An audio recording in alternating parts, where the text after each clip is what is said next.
ছেলেরা সাবধান, মার্কেট করার সময় ভুলেও দুই ধরনের পোশাক কখনো কিনবা না, তাহলে আল্লাহ পাকের লানত তোমার উপর নাজিল হতেই থাকবে, তোমার জীবনটা অশান্তিতে চলে যাবে। অথচ আমি আজকে দেখি ডানে বামে তাকালে ছেলেদেরকে দেখতে পাই ওই দুই ধরনের পোশাক ছেলেরা সবচেয়ে বেশি কিনে। এই জন্য আমার কাছে তো প্রত্যেকের কাছে গিয়ে গিয়ে এগুলো বর্ণনা করা সম্ভব না, প্রত্যেকের কাছে গিয়ে গিয়ে দাওয়াতি কাজ করা আমার পক্ষে সম্ভব না, কারণ আমার ব্যস্ততা থাকে। এই কারণে আমি আজকের এই আলোচনায় বলছি, যত ছেলেবেলার ইয়াং ছেলেবেলাদের ভিডিও সামনে যাবে প্রত্যেককে নিজেরা কান দিয়ে শুনতে হবে এবং অন্যজনকে আদাল্লু আলাল খাইরি কাফাইলিহি, অন্যজনকে শোনার আহ্বান করতে হবে, শেয়ার করতে হবে, অবশ্যই অন্যজনের কাছে পৌঁছাইতে হবে। তার কারণ হচ্ছে আল্লাহর হাবিব বলছেন, বাল্লিগু আন্নি ওয়ালাউ আয়া, আমার পক্ষ থেকে একটি বাণী হলেও সেটা মানুষের কাছে তোমরা পৌঁছিয়ে দাও। অসংখ্য হাদিসের কিতাবের মধ্যখানে হাদিস এসেছে, আল্লাহর হাবিব সাল্লাল্লাহু আলাইহি ওয়াসাল্লাম বলছেন, দুই শ্রেণীর জাহান্নামীদেরকে আমি এখনো পর্যন্ত দেখি নাই, তারা শেষ জামানায় আসবে, সুতরাং তার কারণে তাদের সাথে আমার দেখা হলো না।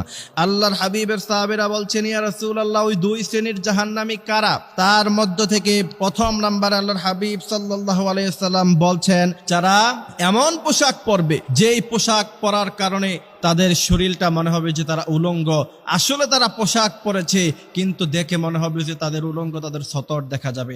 আজকাল ছেলেপেলেরা আমরা দেখতে পাই এই যে জিন্সের প্যান্ট কিনে, প্যান্টের মধ্যে হাঁটুর উপরে যে জায়গাটা, সেই জায়গাটাতে ছিঁড়া থাকে, এটা নাকি ফ্যাশন। সুতরাং হাঁটুর উপরের জায়গাটুকু এবং নাভির নিচে থেকে হাঁটু পর্যন্ত এই জায়গাটা একজন পুরুষের জন্য হচ্ছে সতর। ওই জায়গা থেকে কোনো জায়গায় যদি ইচ্ছাকৃতভাবে আপনি মানুষকে দেখান, তার মানে আপনি সতর খুলে রাখলেন, সতরকে আপনি উলঙ্গ করলেন, এর জন্য আপনার জিনার গুণ আপনার আমলনামায় যাবে। এই জন্য আল্লাহর হাবিব বলছেন, যারা পোশাক পরে কিন্তু উলঙ্গ থাকলে যেমন তাদের সতর দেখা যেত, পোশাক পরিধান করার পরে তাদের সতর দেখা যায়, তারা হচ্ছে জাহান্নামী। এমন সব লোকেরা কিয়ামতের আগে আগমন ঘটবে। আজকে আপনি দেখেন, আপনারা মিলাইয়া দেখেন, ছেলেবেলাটা তোমরা মিলাইয়া দেখো যে তোমরা এই সমস্ত পোশাক কখনো পরিধান করেছো কিনা। দ্বিতীয় নাম্বার হচ্ছে সিল্কের পোশাক তোমরা পরিধান করবা না। সিল্কের পোশাক পরিধান করতে আল্লাহর হাবিব সাল্লাল্লাহু আলাইহি ওয়াসাল্লাম নিষেধ করেছেন। যারা সিল্কের পোশাক পরে তাদের উপর আল্লাহ পাকের লানত নাজিল হয়। এরপরে আব্দুল্লাহ ইবনে আব্বাস রাদিয়াল্লাহু তাআলা আনহু থেকে হাদিস এসেছে, যে এই সমস্ত পুরুষ নারীদের ভেষ ধরে এবং যেই সমস্ত নারীরা পুরুষের ভেষ ধরে, আজকে মার্কেটে গেলে দেখা যায় ছেলেদের পোশাক হয় মেয়েদের পোশাকের মতো আর মেয়েদের পোশাক হয় নারীদের পোশাকের মতো। এই পোশাক যারা কিনবে আল্লাহ পাকের লানত তাদের উপর নাজিল হবে এবং কিয়ামতের মাঠে তারা জাহান্নামে যেতে হবে।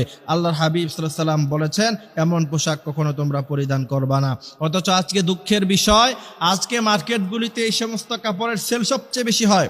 আজকে ছেলে মেয়েরা এই সমস্ত সাজে সজ্জিত হতে সবচেয়ে বেশি পছন্দ করে। মনে রাখতে হবে, তুমি মুসলমান যুবক, তোমার পোশাক হবে পাঞ্জাবি, পায়জামা, জুব্বা, পাগড়ি, টুপি, আর তুমি ইহুদিদের পোশাক পরে ফিলিস্তিনের জন্য মায়া কান্না করো, এমনটা উচিত নয়। আল্লাহ তাআলা আমাদেরকে বোঝার মতো তৌফিক দান করুক, আমিন।